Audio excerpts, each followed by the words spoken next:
All right. Hey guys.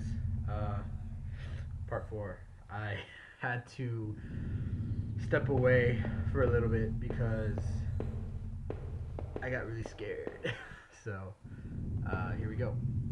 We're still inside my house. We found Rachel dead. Poor Rachel. Maybe I would use some of Rachel's travel books and find some place to go. It was my wallet with its contents intact. Either I dropped that stuff or somebody else did. Maybe I was sleepwalking again. Maybe somebody stole it from me. Norman's store, that forest, the water tower. Was I at those places before? Yes. I didn't see how it could have happened any other way. I must have been the one to lose my wallet and its contents. But what does that mean?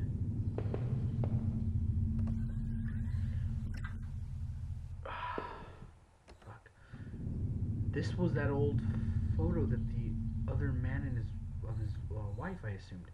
I found it in that house. I recalled those faded remains I had found deep underneath this house. What had he done there? Well, what did I think? What did I think? Was that man involved in this whole mess somehow? Yeah, definitely. Those tunnels, the odd tools in his house, and the remains of his wife. He wasn't innocent, that's for sure.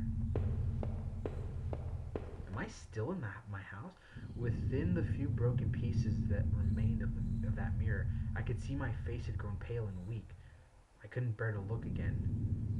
It was like I didn't actually expect a reflection. I felt empty and drained.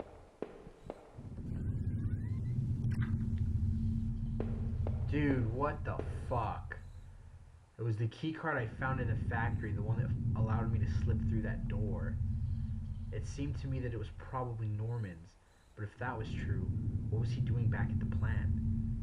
Did I think Norman was going back to the factory? It must have been him. He must have been using the old locker room. The laptop had finally run out of power. God, I'm like, this game is too fucking much. This is fucking, goddamn. The reflection in that grimy glass was only a shadow, a whisper. I still love that old time charm of the claw-footed bathtub, though it seemed like a cold comfort then. Alright, so my man Harvey fucking loves claw-footed bathtubs. Good stuff. Oh, fuck. Oh, what the oh, that was a plant. Never mind. I got scared.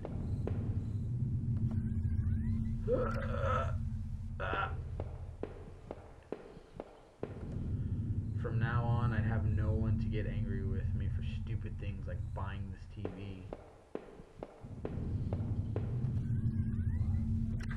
So now he's looking at the bright side. Maybe he killed her and Norman. My old office safe sat on the floor. I used to keep tax records and other important documents in it. It used a digital passcode lock. Did I try to open it? Yeah. The safe used an 8-digit code. What was the damn code again?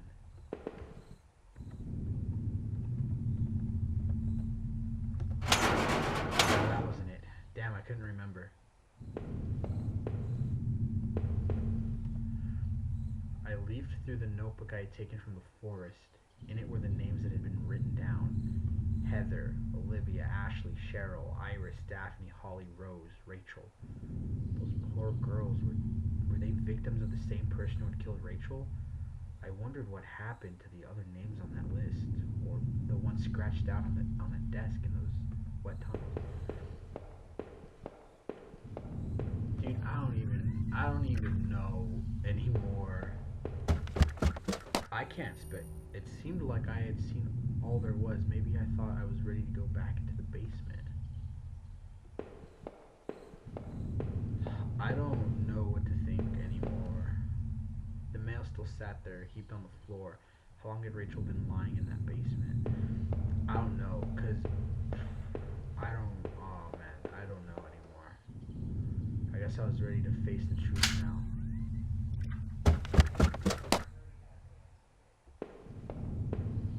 I mean, I don't fucking know what to think anymore. It was a knife I had found in the sewers. I left it here because I didn't want it near me anymore. Was all this my fault? Was I responsible for Rachel's death? If I was guilty, I could take this to a warm, safe place and do something about it. Did I pick up the knife? If I was guilty, I could take this to a warm, safe place and do something about it. Shit, yeah, take the knife. I took the knife and kept it firmly in my hand. Because this bitch is gonna jump out. The gun I had found in that other man's tunnel, what was he doing with it? Why had I taken it in the first place? Was this my doing? Did I bring this upon Rachel? My head began to spin with guilt and worry. If I wanted to end it, I could do it. I could do it with that gun. Did I pick it up again? No. Just the thought made my head spin. I left the gun on the cold basement floor. I couldn't go back into that room again. I needed to put an end to this situation one way or the other. Ah! Damn it, okay.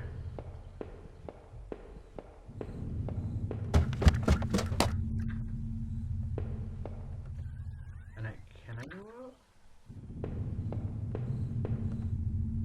There would be no more dinners here, no more chit chat over breakfast, at least not for us. Go outside? No.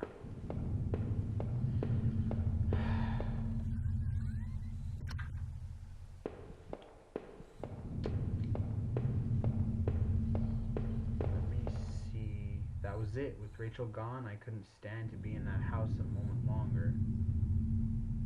Did I leave and say goodbye to that nightmare forever? Okay, here's my dilemma.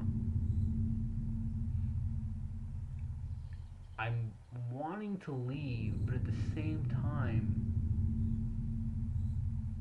I think there might be something important in that safe. So, I'm not too entirely sure what to do.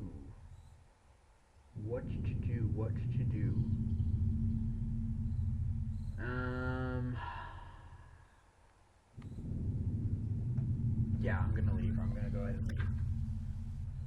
Since I had arrived in town, things had been difficult. Working in the plant, though, had been good for me. Kept me in line, gave me something to do, and helped me get away from my past. The factory closed, everything changed. I guess that was when I started sleepwalking, disappearing for hours at a time. Drinking was probably just a way to deal with that. It was almost as if I was trying to beat my brain at its own game. Things stopped making sense sometime after, and my memories of what happened are still in flux. But I know Rachel had tried. I know she had tried to be with me, even when everything was falling apart. This night had unearthed terrible truths, but I knew it was the final act of a long-standing horror I'd been living. Waking up in that house tonight was the final cruelty. I wish I had remained unconscious in that room forever. It was obvious to me that the man I had found in that house had something to do with all this. Could he have killed Rachel? It started to seem that there were too many things I had seen to think otherwise. It was clear, at least, that Norman had been going back to the old plant. Maybe he was the one who had boarded up that locker room, who had been drinking up there in that secret hiding place. So had he killed that guard then? He must have. Maybe he was found out, or the guard caught him on patrol. Jesus, Norman, why? I had to catch my breath to take it all in.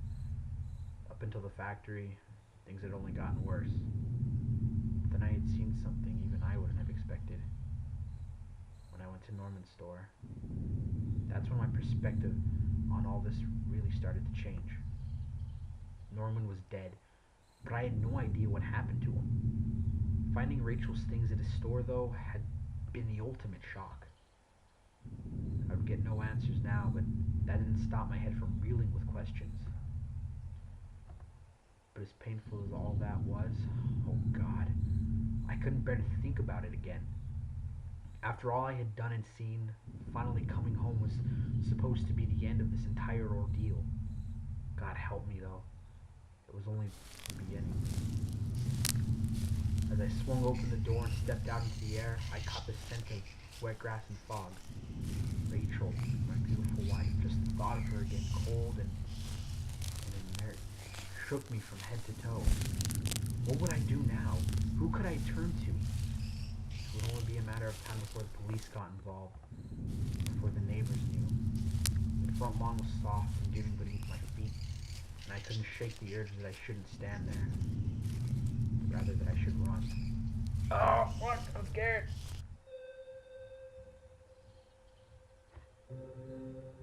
Oh, hey. All right, there you go. That was that was kind of scary. Oh, all right, guys. So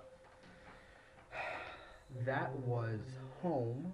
I purchased it off of Steam for $2.99. Honestly, it was a great game. Not as scary as I thought it would be, but all in all, it was a nice, fun, fun game. You know, good what, 2.5-ish hours. So yeah, there you go. Wait a minute. Home is dedicated to my wife Nancy. Watch your back.